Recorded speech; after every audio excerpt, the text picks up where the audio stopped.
శేఖర్ గారు మీరే మీ పొలమే కదా ఇది? రండి ఎదురండి. ఇట్రండి. ఎదురండి. ఇదేనా మీరు వేసింది? క్వారీ సింబాయోటిక్ కంపెనీ వాళ్ళ క్వారీ డెమో చేశారా? మా ఎంప్లాయీస్ ఎవరు వచ్చింది? బాగున్నా అశోక్ రెడ్డి సేల్స్ ఆఫీసర్ వచ్చి మీకు డెమో చేశారు క్వారీ. ఇది అంచులవారిపాలెం విలేజ్ కదండి.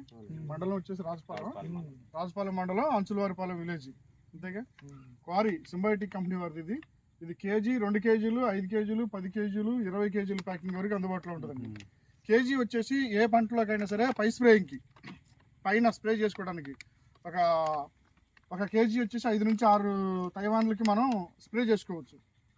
6 తైవాన్లు స్ప్రే చేసామంటే 6 లీటర్ల నీళ్లు బకెట్లో పోసి 6 తైవాన్లు స్ప్రే చేస్తాం కాబట్టి కేజీ 6 లీటర్ల నీళ్లు బకెట్లో పోసి 1 కేజీ క్వారీని ఆ బకెట్లో కారిస్తే ఒక 10 నుంచి 15 నిమిషాల్లో మొత్తం కరిగిపోద్ది.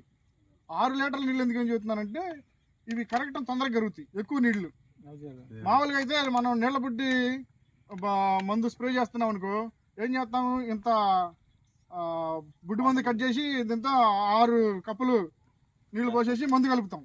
అది నీళ్ల మందు కాబట్టి కలిసిపోద్ది. ఇది గుళికలు కాబట్టి కలవదు. అందుకే 6 లీటర్లు నీళ్లు పోసి తర్వాత ఇది అందులో కలిసింటే 10 నుంచి 15 నిమిషాల్లో కరిగిపోద్ది. కరిగిపోయిన తర్వాత దీన్ని పై స్ప్రేయింగ్ చేసుకోవచ్చు. ఏ పంటలోనైనా ఏ టైంలోనైనా పై స్ప్రేయింగ్ చేస్తే ఏమవుతుందంటే పైనుంచి ఆహారాన్ని ఇస్తున్నట్టు బలం మొక్కకి. ఏ పంటకైనా పైనుంచి ఆహారాన్ని ఇస్తున్నట్టు పైనుంచి స్ప్రే చేస్తే మంచి నలుపు వస్తుంది, పెంపు వస్తుంది, చేను క్వాలిటీ వస్తుంది. ఇదే క్వారీ ఇప్పుడు మనం ప్యాడీ ఏరియాలో ఉన్నాం కాబట్టి ఈ మాగాళ్ళల్లో ఎకరానికి 5 కేజీలు కనుక వేరే ఫర్టిలైజర్లో కలిపి చల్లుకుంటే, ఫర్టిలైజర్ ఏం పెడుతుంటాం 20-20 20-20 యూరియానో డిఏపియో పెడతాం కదా. అవి మీరు ఎకరానికి ఎంత పెట్టాలనుకున్నారో దాంట్లో సగం తగ్గియచ్చు. ఒక కట్ట డిఏపి అయితే అరకట్ట యూరియా అనుకుంటే పావు కట్ట, అంటే 50% తగ్గించేసి మనది ఒక 5 కేజీలు కనుక అందులో 10 కేజీలు కనుక అందులో కలిపారంటే మాత్రం ఈ విధమైన రిజల్ట్ చూస్తారు. ఇప్పుడు చూశారు కదా, ఏం చేస్తుందంటే మంచి వేరు వ్యవస్థను ఇస్తుంది. భూమిలో కలిసిన తర్వాత 3వ రోజు నుంచి దాని పనితనం స్టార్ట్ చేసింది. 3వ రోజు 4వ రోజు నుంచి మంచి వేరు వ్యవస్థను ఇస్తుంది.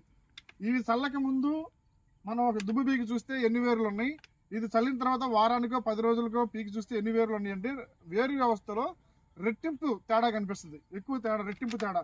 ఒక 20 మనం చల్లక ముందు 20 వేర్లు ఉన్నాయంటే ఎగ్జాంపుల్గా మనం 10 రోజుల తర్వాత చూస్తే 40 వేర్లు అవుతాయి, అంటే డబుల్ అవుతుంది అనమాట. వేరు వ్యవస్థ ఎప్పుడైతే ఏ పంటకైనా వేరు వ్యవస్థ ఎప్పుడైతే బాగా ఉంటుందో, ఆరోగ్యంగా ఉంటుందో, ఎక్కువగా ఉంటుందో ఆ మొక్క ఆరోగ్యకరంగా ఎదిగిద్ది. అంతే కదండి. ముందు వేరు బాగుందంటే ఏం జరిగిద్దంటే మాగాండ్లో ఎంత వేరు వ్యవస్థ ఎక్కువగా వస్తే అన్ని పిలకలు ఎక్కువ వస్తాయి. కరెక్ట్ అండి.